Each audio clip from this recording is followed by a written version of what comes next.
आज की क्लास में हम देखेंगे जलियांवाला बाग हत्याकांड। जलियांवाला बाग हत्याकांड कैसे हुआ, क्यों हुआ, कहां पे हुआ, इसका पीछे का कारण क्या था और इसमें कितने लोगों की हत्या हुई और इसका पूर्णतः षड्यंत्र जो रचा गया और जिस कारण से सब हुआ ये कांड उसको हम जानेंगे।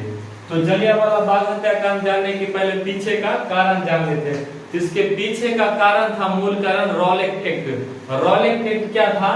जो रॉलेट एक्ट एक ऐसा कानून था जिसमें राजद्रोह की शंका पर गिरफ्तार किया जाता था भारतीयों को। एक ऐसा कानून लाया अंग्रेजों ने जिसमें ये उसमें लिखा कि इसमें जो सिर्फ किसी व्यक्ति पर शक हो तो उस व्यक्ति को गिरफ्तार करके जेल में डाल दो, और उस व्यक्ति को जिसको जेल में डाल दो उसको न वकील रखने का अधिकार था, वकील भी उसको रखने का क्या था, अधिकार नहीं दिया गया था। और ये जो उसका जो फैसला होता था ये पूर्णतः गोपनीयता से उसकी अदालत में फैसला होता था। और इसमें बिना किसी वजह के मान लीजिए कोई व्यक्ति का अंदर कर लिया और उसको 2 साल की सजा दे देता था। तो ये कितना खराब कानून था। तो देश में उस समय देश में आंदोलन, क्रांतिकारी आंदोलन चरम सीमा पर था। तो लोगों को लगा कि ये आंदोलन बहुत ये एक्ट जो है ये बहुत ही खराब एक्ट है। इस समय वायसराय कौन थे? तो लॉर्ड जेम्स फोर्ड था उस समय भारत में वायसराय। वायसराय कौन था? अंग्रेज का एक सेनापति का पद होता था, जो मतलब अंग्रेज का एक शासक होता था उसका पद होता था वायसराय का। तो वायसराय कौन था? आपका लॉर्ड जेम्स फोर्ड था, जिन्होंने इस तरह का काला कानून लाया। तो इस काला कानून पे तो पूरे भारत की जनता विरोध में हो गया। लोगों मुख्य लोग, बहुत से मुख्य लोग ऐसे थे जिनको गिरफ्तार कर लिया गया। आगे हम बताते हैं कि कौन सब थे। तो ये जो इसका विरोध था वो सबसे पहले प्रस्ताव के रूप में सन 1918 के कांग्रेस अधिवेशन में प्रस्ताव के रूप में रखा गया। अब ये 1918 का जो कांग्रेस अधिवेशन है ये 1918 में 2 बार कांग्रेस अधिवेशन हुआ था। तो ये जो प्रस्ताव है आपका ये दूसरा अधिवेशन में रखा गया था। किसमें? आपका दूसरा अधिवेशन में। दूसरा अधिवेशन में ये प्रस्ताव रखा गया था। तो इस जो ये रॉलेट एक्ट जो कानून था इसको बारे में महात्मा गांधी ने कहा कि ये जो कानून है रॉलेट एक्ट ये बिना वकील, मतलब इसमें वकील रखने का कोई नहीं था उसको अधिकार। तो बिना वकील, बिना अपील और बिना दलील का कानून कहा। इसी एक्ट में जब इनको प्रस्ताव मिला तो उसमें निर्णय ले लिया गया कि ये एक्ट जो है वो भारत के बहुत शोषण करता है कानूनी तौर से। तो उसी एक्ट में ये महात्मा गांधी बोले एक्ट के बारे में कि बिना वकील, बिना अपील और बिना दलील का ये जो कानून है। इसीलिए इस कानून के लिए देशव्यापी विरोध के मतलब पूरे देश में इसका विरोध किया जाए कि ये कानून बहुत खराब कानून है। और उसी रॉलेट एक्ट के बारे में ही मोहम्मद अली जिन्ना जो थे उन्होंने कहा कि ये रॉलेट एक्ट जो कानून है, ये रॉलेट एक्ट कानून जो काला कानून है, ये कानून को क्या कहा मोहम्मद अली जिन्ना ने? काला कानून। इसके विरोध में 6 अप्रैल 1919 को अपमान दिवस मनाया गया। जैसे ये कानून लागू हुआ तो उसी दिन यहाँ अपमान दिवस पूरे देश में मनाया गया। इस कानून में जैसे कि आपके बिना किसी संदेह के, मतलब सिर्फ संदेह के आधार पर बिना किसी प्रूफ या कुछ भी के लोगों को गिरफ्तार करके अंदर कर दिया जाता था। तो इसमें एक पंजाब के प्रमुख नेता थे आपके डॉक्टर सैफुद्दीन किचलू। कौन थे आपके? डॉक्टर सैफुद्दीन किचलू। और दूसरा थे आपके सत्यपाल। ये 2 नेता थे जिनको 10 अप्रैल 1911 ईस्वी को क्या कर लिया गया था? गिरफ्तार कर लिया गया था। 10 अप्रैल को इनको गिरफ्तार कर लिया गया। तो गिरफ्तार कर लिया गया तो और देश में आंदोलन और ज्यादा उग्र हो गया। तो इससे जनता और हो गया नाराज। तो इससे के लिए आगे देखते हैं कि फिर हम ये क्या क्या कार्रवाई हुआ। यहाँ तक तो आप समझ गए होंगे कि इनको जब गिरफ्तार किया तो और आंदोलन उग्र होगा ही। आंदोलन जब उग्र हुआ तो कमिश्नर के आवास को भारतीय जनता ने घेर लिया। तो वहां और ज्यादा हमला हो गया और बवाल हो गया। तो उसमें एक भारतीय में जो अंग्रेज की जो महिला थी उसका नाम था मिस शेरवुड। उस आंदोलन में वो महिला भी चपेट में आ गई जिसका भारतीयों को बहुत नुकसान करना पड़ा। तो ये महिला को जब इतना परेशान की, मतलब उस आंदोलन में इसको परेशानी जो हुआ, इसके बदला लेने के लिए अंग्रेजों ने क्या किया कि ये जिस जगह पे हुआ ये घटना, जो वहाँ कमिश्नर आवास पर जो ये घटना हुआ, तो उस आवास के पास से जो भी भारतीय गुजरता था, जो भी भारतीय गुजरता तो उसको वहां से रैंक करके, मतलब सिंगल पैर पर चल के जाना पड़ता था और सैल्यूट करके जाना पड़ता था। तो इससे और भारतीयों को लगा कि ये तो और ज्यादा मतलब कराने लगा शोषण। तो फिर यहाँ तो उस समय जो था भारत पंजाब में गवर्नर था आपके, पंजाब में आपके गवर्नर हुआ कर उस समय थे आपके, तो उस गवर्नर ने क्या किया वहां कि मार्शल लॉ लागू कर दिया। कि जब ये महिला के साथ ये जो घटना हुई, जब इसके साथ घटना हुई तो वहां मार्शल लॉ लागू कर दिया। उस समय जनरल ओडायल था वहां के गवर्नर। कौन था गवर्नर आपके? तो जनरल ओडायल। गवर्नर कौन था आपके, लिख लेते हैं गवर्नर। गवर्नर था आपके जनरल ओडायल। पंजाब के उस समय गवर्नर थे जनरल ओडायल। तो उन्होंने लगा दिया क्या, मार्शल लॉ। मार्शल लॉ में होता है कि उसमें सिर्फ सैनिक को ही अधिकार रहता है सब कुछ करने का। तो ये जो आंदोलन जो हुआ, इसके विरोध में क्या किए फिर भारतीयों ने, भारतीय की एक हंसराज नाम के व्यक्ति थे भारतीय, हंसराज। हंसराज की अध्यक्षता में एक बहुत बड़ा हिंदू सभा का आयोजन किया गया। कब किया गया ये आपको? 12 अप्रैल 1919 को। 12 अप्रैल 1919 को भारतीय हंसराज जो थी उनकी अध्यक्षता में एक सभा बुलाया गया।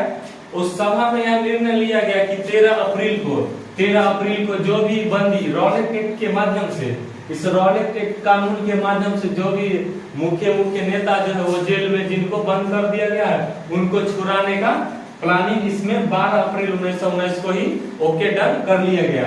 तो ये जब वहां पे सभा में ये फैसला ले लिया गया तो आगे 13 अप्रैल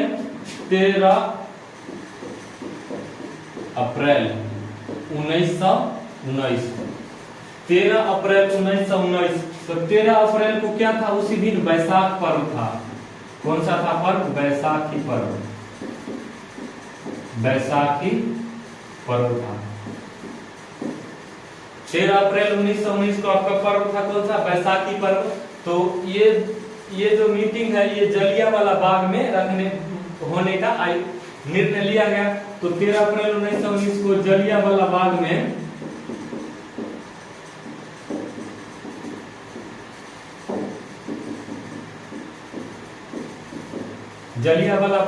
क्या किया गया है कि जनसभा बुलाया गया। जलियांवाला बाग में आपको जनसभा बुलाया गया।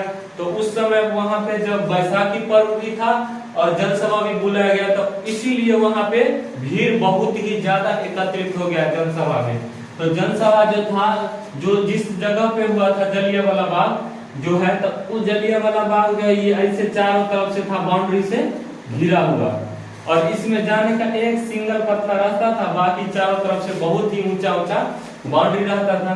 तो इसी में ये हंसराज यहाँ भी अध्यक्षता 13 अप्रैल को भी कर रहे थे। 13 अप्रैल को ये अध्यक्षता कर रहे थे इस जनसभा का। तो वहाँ जलियांवाला बाग में जो जनसभा हो रहा था, ये अंग्रेज के जो मार्शल थे, जो गवर्नर, पंजाब में जो गवर्नर थे आपके कौन थे? ये क्या नाम उनका? General O'Dwyer. General O'Dwyer.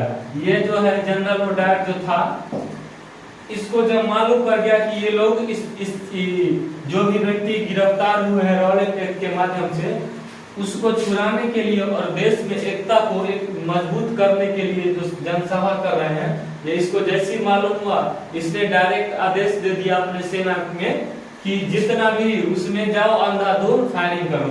इसमें अंधाधुंध फायरिंग करने तक इधर से एक ही सिंगल मतलब रास्ता था यहाँ, तो इस रास्ता से सब सैनिक आपका घुस गया। इस रास्ता से सैनिक घुसा और यहाँ से डायरेक्ट ये फायर करने लगा यहाँ कि कौन मर रहा है कौन बच रहा है, कोई उससे मतलब नहीं, अंधाधुंध फायरिंग होने लगा। तो अंधाधुंध जब फायरिंग होने लगा तो लोग इसमें जो आदमी थे उसको तो इधर चारों तरफ से आपका बाउंड्री था, तो निकलने का रास्ता मिला नहीं, तो नहीं मिला रास्ता तो वो सभी लोग अंदर ही रह गए, जिसके कारण उसमें बहुत सारे लोग मारे गए। तो इसमें बहुत सारे लोग आपके क्या हुए, इसमें पता नहीं चला कि क्या है, को किधर से भागना है नहीं भागना है, तो मारा गया बहुत। इसी में एक आपका क्या था, कुआं था बीच में, कुआं था बीच में। तो इस कुआं में बहुत सारे लोग थे, इस कुएं में कूद के मर गए, अपनी सुरक्षा के लिए इसमें जा रहे थे, तो लेकिन पानी था तो इसमें डूब के मर गए। और बहुत से लोग ऐसे गोली मार के सबको मार दिया। इसी में एक बच्चा था आपका उधम सिंह, एक व्यक्ति थे जिसने इसी को बदला लेने के लिए लंदन में जाके जनरल ओडायर को गोली मारे थे। उधम सिंह लंदन में जाके वहां इस उधम सिंह गोली मारते थे, किसको, इसको जनरल ओडायर को।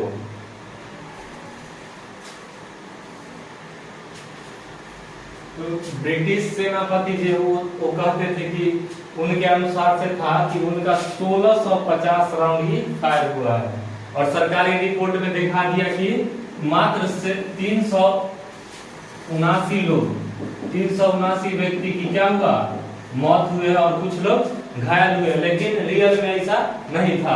आपको बताया कि यहाँ पे जो कुआं था, इस कुएं में इतना लोग थे कि कुआं का नीचे जितना गड्ढा था, उस गड्ढा से भरते भरते यहाँ कुआं के सतह तक लोग भर गए थे, उतना लोग कुआं में भरे हुए थे। तो ये कुआं वाले को काउंटिंग ही नहीं किया, और ये 379 सरकारी रिपोर्ट के अनुसार बता दिया। जब ये घटना पूरे देश में पता चला तो देश में और ज्यादा खलबली मच गया। तो इसमें महात्मा गांधी ने आपके केसर हिंद की उपाधि लौटा दी, उनको अंग्रेज को दिया जाते हैं केसर हिंद की उपाधि, तो उन्होंने ये केसर हिंद की उपाधि लौटा दिए थे। और दूसरा एक रविंद्रनाथ टैगोर, जिन्होंने नाइटहुड की उपाधि त्याग दिए थे, नाइटहुड, उनको नाइटहुड की उपाधि मिला हुआ था, तो नाइटहुड की उपाधि उन्होंने त्याग दिए। और एक थी आपकी सरोजिनी नायडू,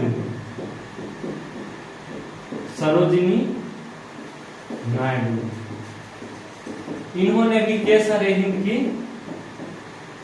इन्होंने भी क्या की कि केसर हिंद की उपाधि लौटा दिए थे, केसर हिंद की उपाधि लौटा दिए। बहुत सारे लोग थे जो सरकारी कार्य पर थे, उन्होंने त्याग पत्र दे दिए। इसके बाद देश में और ज्यादा मतलब अराजकता फैल गया, और यह आंदोलन जो चल रहा था और ज्यादा धीरे धीरे उग्र होता चला गया। उनका जो मिस शेरवुड थी, जो उनका अपमान के बदला के लिए अंग्रेजों ने बहुत जगह सरकारी जो भी जगह से वहां पे भारतीय और कुत्ते, मतलब उन्होंने लिखा कि dogs and Indian are not allowed, dogs and Indian are not allowed. उन्होंने जो अंग्रेज का जो था सेनापति, वो उस समय वह जो भी सरकारी दफ्तर था वहां जाने का पूर्णतः प्रतिबंध करा दिया, और बजाते वहां पे क्या किया कि एक पोस्टर भी लगवा दिया कि dogs and Indian are not allowed. इस तरह से आप अपमानित जो उसका मिस्र रूट था, झड़प में आ गया कि आंदोलन जो उनका घेरावा कमिश्नर का ऑफिस कर लिया था, तो उसका बदला अंग्रेजों ने हम लोग से बहुत ही अत्याचार के द्वारा लिए, तो आंदोलन और उग्र होते गया। तो अब अगली आंदोलन हम देखेंगे अगली वीडियो में। आज के लिए बस इतना ही। अगर क्लास अच्छा लगे तो वीडियो को लाइक, शेयर और सब्सक्राइब कर दीजिएगा। तो मिलते हैं हम अगली क्लास में।